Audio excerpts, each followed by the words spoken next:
Imagine a dry, windswept plain in North America, not in Africa, not in Asia, but right here in the United States. You're in what is now Nevada, maybe even Texas, standing beneath a pale blue sky as something catches your eye across the grassland. It's swift, golden, and vanishing in a blink. If you didn't know better, you'd think you just saw a cheetah. But this is no fantasy. Roughly 12,000 years ago, cheetah-like predators really did roam the wild open spaces of the American West. These animals weren't quite the same as the cheetahs of the African savanna, but they were remarkably similar in form, function, and speed. Known as Miracinonyx, or the American cheetah, they were one of evolution's most breathtaking experiments, a feline designed for velocity. Built not in the grasslands of Kenya, but in the mountain basins of prehistoric Nevada and Wyoming.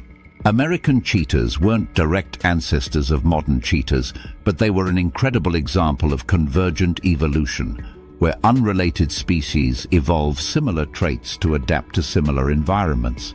They had long limbs, deep chests, semi-retractable claws, and flexible spines, all the traits that make cheetahs today the fastest land animals on Earth. But here's the twist. These cheetahs never chased gazelles or impalas. Their prey was something quite different, and it's still running wild today. Enter the pronghorn, North America's overlooked speedster. Capable of reaching speeds over 55 miles per hour, it's the second fastest land animal on Earth.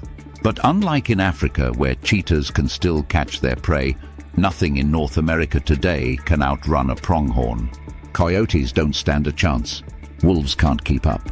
So why is the pronghorn so fast? The answer lies in the past. Scientists believe the pronghorn evolved its astonishing speed not to escape today's predators, but to outrun the American cheetah, a now extinct hunter that once kept it on the edge of extinction. Even though the cheetahs are long gone, the pronghorn still carries that evolutionary pressure in its DNA, running faster than necessary, almost as if it's haunted by ghosts. The fossil record tells us where these big cats once thrived. Places like Natural Trap Cave in Wyoming have yielded remains of both predator and prey, capturing an ancient ecosystem in remarkable detail. Fossilized bones, teeth, and claw marks reveal a high-speed predator-prey relationship that played out long before modern humans entered the scene. These findings give scientists an astonishing window into Ice Age America, a world full of massive beasts, towering mammals, and fierce predators unlike anything alive today. Cheetahs in America may sound unbelievable, but they're just one part of a greater story. During the Pleistocene epoch, North America was home to saber-toothed cats, dire wolves, short-faced bears, and giant ground sloths. The American cheetah wasn't even the only big cat around. It shared its range with early cougars and jaguars. But unlike the others, it relied on open space and speed, thriving in wide grasslands and alpine valleys where it could spot and chase down its prey. What happened to them? Like so many of the Pleistocene's megafauna, American cheetahs disappeared around 10,000 years ago during a mass extinction event. A mix of climate change, habitat transformation, and possibly early human hunting pressures pushed dozens of large mammals over the edge. The cheetahs, with their specialized body and narrow diet, were particularly vulnerable. When the Ice Age ended, so did their reign. Yet their legacy lives on, not just in museum fossils or scientific journals, but in the very landscape of the American West.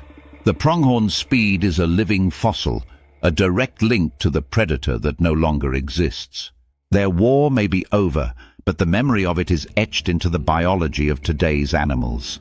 So what state did they once call home? Fossils have been uncovered in states like Wyoming, Texas, Arizona, Colorado, and Nevada.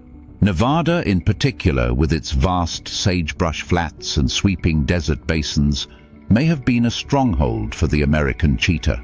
It's a place we often associate with dryness and solitude today, but in the past, it pulsed with wild energy, with herds of grazing mammals and fast-moving predators keeping them in check. It's hard to imagine now. This state known for casinos and ghost towns was once a wilderness battlefield. And it prompts us to ask a deeper question.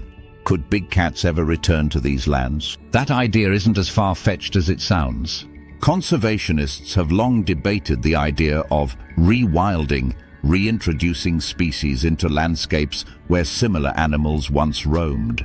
African cheetahs, some argue, could help control deer and antelope populations in parts of the American West.